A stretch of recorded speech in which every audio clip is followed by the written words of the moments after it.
and welcome to Book 101 Review. Book 101 is all about the books that I read for the last 40 years. And today I have my special guest. He is a debut author, and the title of the book, What Goes Around, by Mr. Michael Wendroff. Welcome to Book 101, Mr. Michael, and can you please introduce more about yourself? Hi there. Thanks for having me. I'm Michael Wendroff, the author of a debut thriller by the title of What Goes Around. It was recently published by Bloomsbury Publishing in the USA, UK, and Australia. It's available in audiobook, ebook, and hardcover book. It's done quite well as it's already into its third hardcover printing, so I'm happy to report that. And my agent has sold foreign translation rights to it in Hungarian, Italian, and Japanese. Awesome. Parla italiano. Arigato gozaimasu. Hi. Thank you, Mr. Michael, for sharing your book to the world. The So, other can thing you I'd like give? to say, if I could, is Yes. that today I saw on the bestseller list that the number one spot is a novel by the thriller writer J.D. Barker. And it was J.D. Barker who actually read my book and said of it, Wendroff expertly weaves a narrative that begs just one more page. So I was very happy for J.D. and happy for myself to see that this morning. Definitely. Again, congratulations Thank you. for Thank you. sharing your debut novel to the world. So, can you give us quick summary of what the book is about?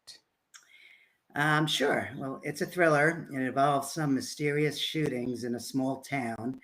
Assigned to the case to figure out what's going on are two detectives that actually hate each other. One, Jack, is kind of patterned after a Jack Reacher type from the Lee Child series, big physical guy. The other is Jill, who's all brains and beauty, and they hate each other based on some things that happened together during police academy years. And we need to find out if they're going to find this killer before they kill each other. And it delves into the mysterious world of these crazy groups such as the Boogaloo Boys and the Incels, which unfortunately are real groups out there. And there's many twists and turns. And then finally, there's what's been called a very original revelatory twist ending that is quite unique and quite fun. Totally interesting, Mr. Michael. So, the title, What Goes Around, suggests a focus on karma or consequences. Well, it could be karma. It was actually the impetus for my writing this thriller to begin with was something that my mother said to me the second I was born, or so I'm told. I was put on her chest. She looked deeply into my eyes and she said, "Oh, how nice to see you again."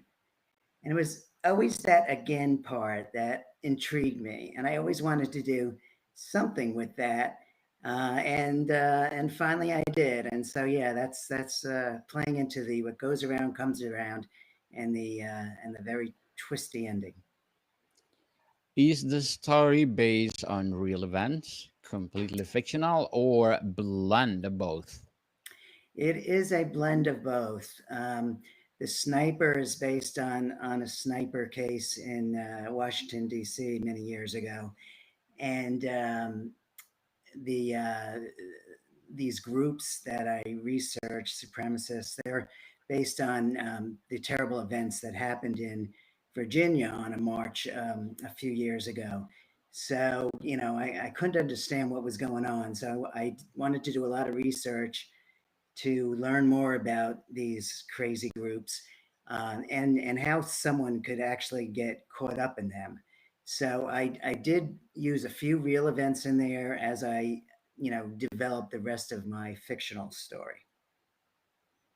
So, Mr. Michael, who is the main character and what journey do they go through in the book?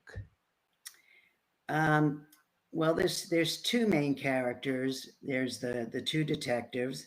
Jack, the Jack Reacher type, and then the other one, which is named Jill. And they really, the issue is, are they start out hating each other, but the question is, um, will that relationship evolve? I wanted to explore, whether these people can learn from each other, and I wanted to explore the idea of second choices. So I do that through them. And there's another character, which is his name is Saint, and he's caught up in some of these groups. And it's with him where I also wanted to explore the themes of learning and becoming a better person. Certainly, a better person is our everyday goal for sure. So, what do you hope readers learn or reflect on after reading What Goes Around? Well, I hope they enjoy the novel to begin with because it's very fast paced, it's very exciting, and people have told me, and it's gotten really good consumer reviews. But with what goes around, I also wanted to leave them with with it the kind of ending it has. It's really to reflect and think about for long after the novel is done. So combination of a very very entertaining, very very fast read, a real page turner, as well as some takeaways to put some thought into. Certainly. Totally interesting, Mr. Michael.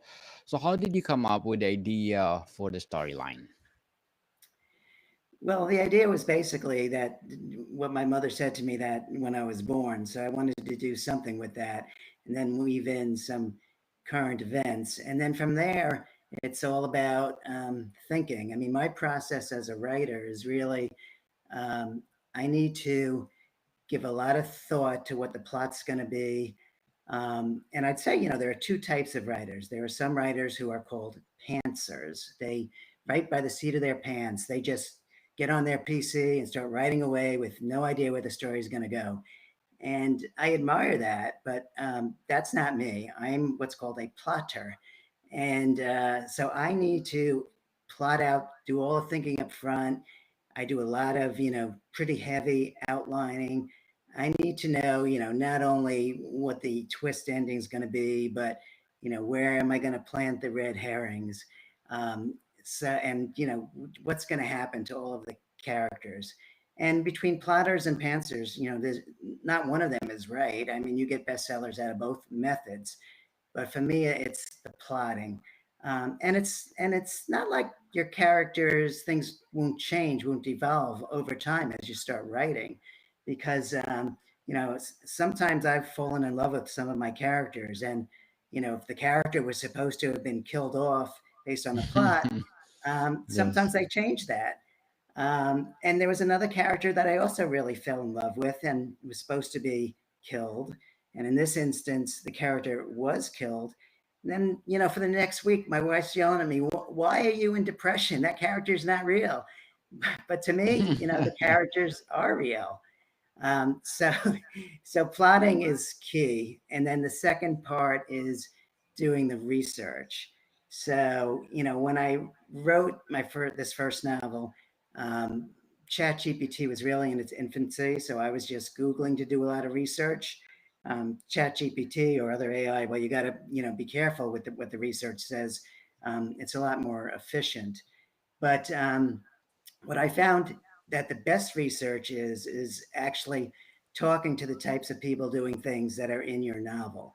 So I was able to talk to FBI agents. I was able to talk to chief of police and policemen. I was able to talk to a female detective, which for me was very important since I have one in my novel, and she gave me a lot of insights and a lot of anecdotes that did make their way into the story.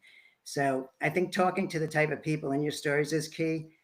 Now, I don't think I spoke to a serial killer, but you never know. You never know. So, Mr. Michael, was there a particular scene that was especially emotional or challenging for you to write?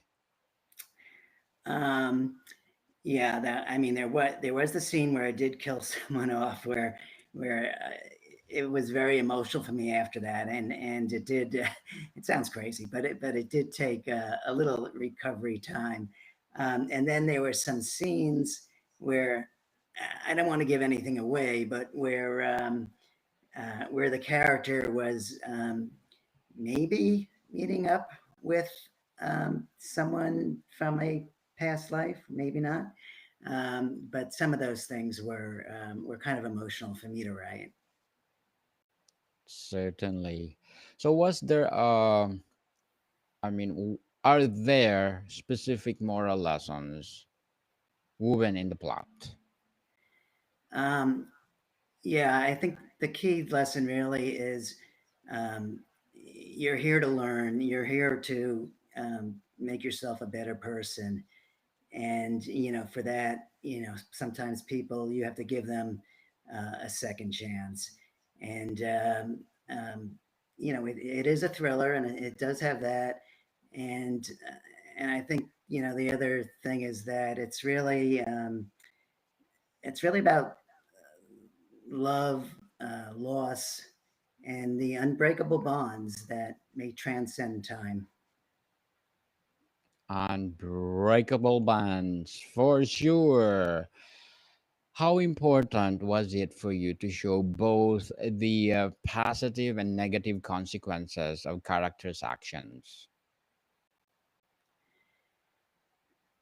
Well, I think it is important to show both. I think you know uh, what what we see in the negative actions is that sometimes, well, first you see how terrible some of them can be, but you also see how you can learn from them. And just like the issue is, do Jack and Jill, the two detectives in the case, do they learn and grow? They'll it's from their actions and from each other that we find the answer to that.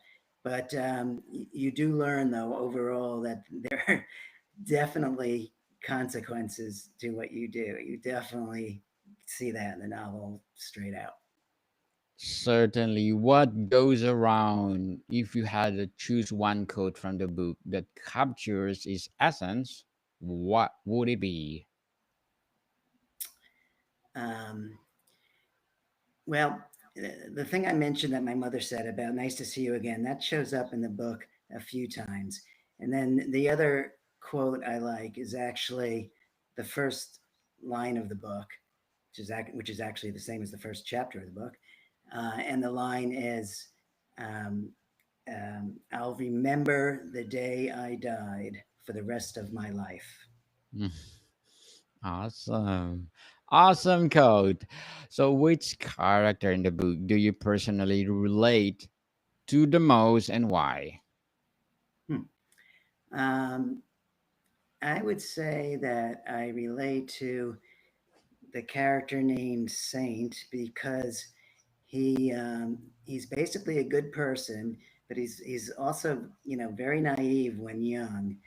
Gets a bit caught up in things he shouldn't get caught up with, but um, he does learn his lessons, and he does end up being a really good guy, but he has to learn some tough lessons, which which happens throughout, but is really revealed in the crux of the ending. So, Mr. Michael, what will be your short term and long term goals in writing? Well, short term is right now to make sure that this current novel, What Goes Around, is selling as well as it could. And it's interesting that budding writers, would-be authors, should really know that writing is really only 50% of the job. The other 50% of the job is marketing your book. So you've got to get on podcasts. You've got to get bloggers to read and review your book. You've got to reach out wherever you can. For example, the local newspaper did a feature story on me and my book recently. You've got to consider paying for ads on Amazon and a Facebook. You got to put yourself really out there. It's interesting. I do have a bit of a marketing background, and when I go to some book fairs, as I've done, and have my books there, I see all, most of the other authors are sitting back in the chairs behind the table waiting for someone to come up. But, I'm out there talking about my book and I sell out every time. And so that's why, my advice to authors is really proactive, really go out there and sell your book, because just realize that that's a good part of the writing of the job. Certainly. Certainly, marketing is one of the hardest part. But thank God I created this podcast That's right. to promote your book. This podcast is created for most especially in the others for sure.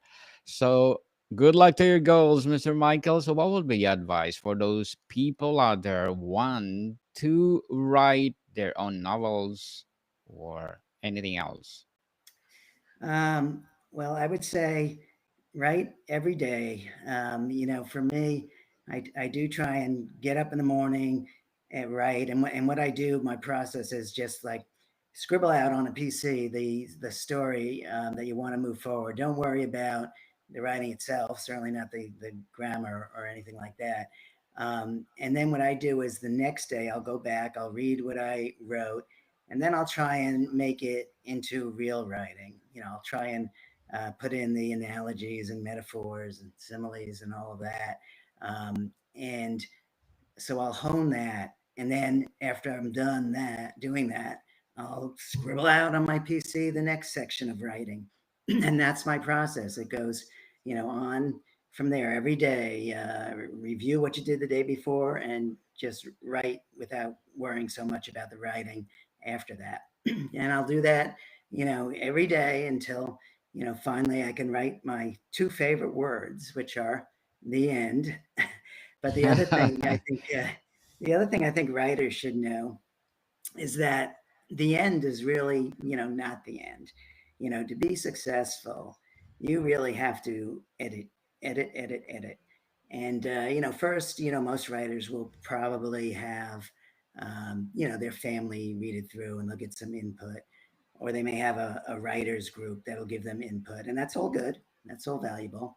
Um, but what I found is that it's also helpful to have what a lot of authors call beta readers. And those are people who read in your genre, like in my case, thriller books. And they could be friends, and have them read through it. And I had a bunch of them read through mine here. And they gave me very, very good insights. And I changed some things based on that. So do all of that before you submit your book to an agent. And once I was lucky enough to have a publisher buy my book, I thought, oh great, they bought my book, I'm done.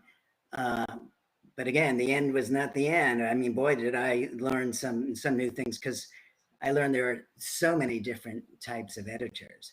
I mean, first there's the acquiring editor, so the editor that buys your book, and that editor, I would say, is more of a conceptual editor. Someone who may say, I think you need a prologue, or I think there's too much of this in the last part of the book, bring some of it forward. And then, after you go through and do that, then you find that there is a line editor. And the line editor does as it sounds, goes through every line in your book, make sure it's as good as can be. And then the third editor is really the copy editor. So the copy editor will do things like, make sure you didn't say she has green eyes in chapter 2 and blue eyes in chapter 14, and check things on, your facts. If you're dealing with guns, make sure those things are right. Um, and then after that editing stage, there's the proofing stage, um, where they go to find any little thing. And on each of those stages, I had to reread my book. And I thought I was done. And then my publisher comes to me and says, Michael, the hard cover, typeface has just been set on what goes around. Now you have to read that to make sure the typeface, nothing didn't fall out while doing that. I can't tell you how many times I read my book. It's a good thing I liked it. Definitely. people, the ending is only the beginning. And stop Hmm. procrastinating. If you have the passion to write, write, write, write. So, Mr. Michael, thank you for your advice. I hope people out there listening to us or watching us, please do follow Mr. Michael. And I hope you will share your talents to the world. How do you think readers will react to the ending of the story? Mr. Michael, what goes around? Well, I think they'll be kind of shocked and surprised. But if you like the movie The Sixth Sense, you'll like this ending. It is very unusual, very original for a thriller, but fascinating. And if I could just say one more thing about giving some writers advice, it would be to always continue to work on your craft. Because there is definitely a craft to writing, and yes, people have different styles, but there's a craft to it, and you can learn in so many different ways. For instance, I took some courses online, from video courses from Lee Child and from Harlan Coben, to highly successful authors. Now, they didn't always agree with each other, but that's okay. It's good to get different points of view for sure. And then, every genre has its own conferences. Like, I go to Thriller Fest in New York City, their annual conference.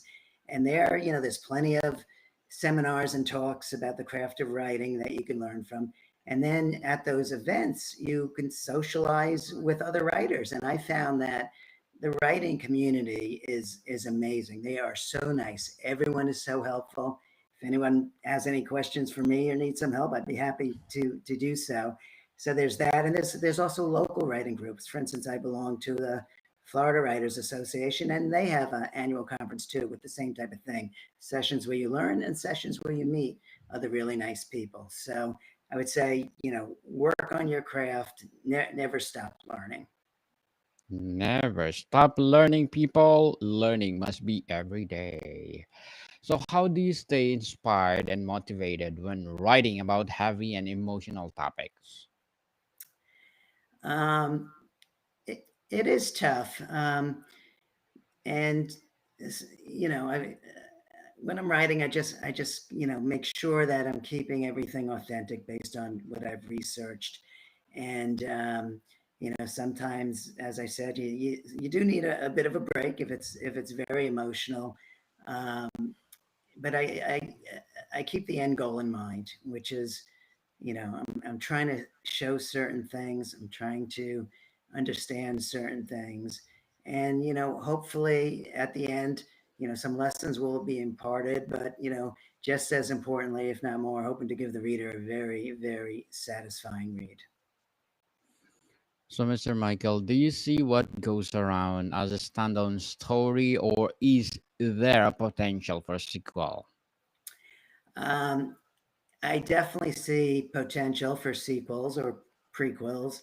Um, Publishers today, they like authors to write in the same genre, and I love the thriller, mystery, crime novel genre. So I'll definitely continue to write in that, because it's almost like establishing a brand. And I will definitely have the two main characters, the two detectives, in my next novel. I've already plotted it out, because I'm a plotter, and done a lot of the research. So I'm starting to write book two, but yeah, I'll definitely have the same characters, and I'll still have that fast paced movement to it. Um, and I expect to use the same writing style, which for me, I write in short chapters, which I believe the readers like, because I believe it really propels the story forward, and makes them feel like they're making progress. And I like to end each of my chapters with a real cliffhanger. It could be an emotional cliffhanger, it could be a physical cliffhanger, or psychological cliffhanger. And then I like to start the next chapter with a very interesting sentence, so make the reader want to keep going. And I also like to have some subplots and vary them. So I may be talking about one subplot in chapter one and a different one in chapter two, then go back to the original one in chapter 3. And I'll also probably keep my point of view style, which is I like to write from different perspectives. So I'll write from the perspective of the character who is most involved, most impacted, most emotionally participating in that particular chapter or scene. Looking forward for that sequels or prequel, Mr. Michael. But before we wrap up our discussion for today, I'm inviting you to please do listen to some of my audiobooks, people, available on Audible. Of course, my Book 101 review series. My Book 101 review, Volume 3 suggestions, my Book 101 Review Volume 2 selected, and Book 101 Review Volume 1 highly recommended. These are my first season of Book 101 Review, and of course, my climate change book, Earth Fever, or Earth's Fever, Unraveling Climate and our Restore Our Balance. And one of my self-help books, Stand Tall, Stand Together, Breaking the Chains of Bullying, and Life is Too Short, a journey of discovery and fulfillment and joy.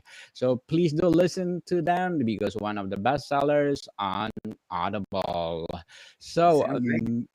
thank you so much. So Mr. Michael, for my last question for today, do you see or no? I mean, what is your writing process like for what goes around? It's really once we were through those steps of plotting and researching and then writing, just to be fresh. I like to start out in the morning writing. That's when I'm freshest, and just go ahead and, as I said, to review what I wrote before and write it. And I would say don't take a long vacation while you're writing. I mean, you could take Christmas or New Year's off, or a holiday off, but I find one time I took 2 weeks off from writing, and it was a bad thing. Better to keep True. even a little bit every day, even if it's an hour, just to keep in the flow of things, and you'll be a lot better off if you do so. Certainly, people, and stop procrastinating. I will say it again. If you have the talent to write, and share to the world. Mr. Michael Wendroff, thank you so much for sharing your debut novel to the world, What Goes Around. So, can you please invite our listeners to support your debut book? Yeah, what goes around is available in most bookstores. You can also certainly get it on Amazon in audiobook, ebook, and hardcover, which is into its third printing. So it's selling really well. Thank you so much. This has been a lot of fun. Yes, people, let's support uh, Mr. Michael Wendroff, because if you support him, more and more and more empowering novels to come. So, Mr. Michael, thank you so much for your time. Thank you. Take care. More to come, people. See you soon.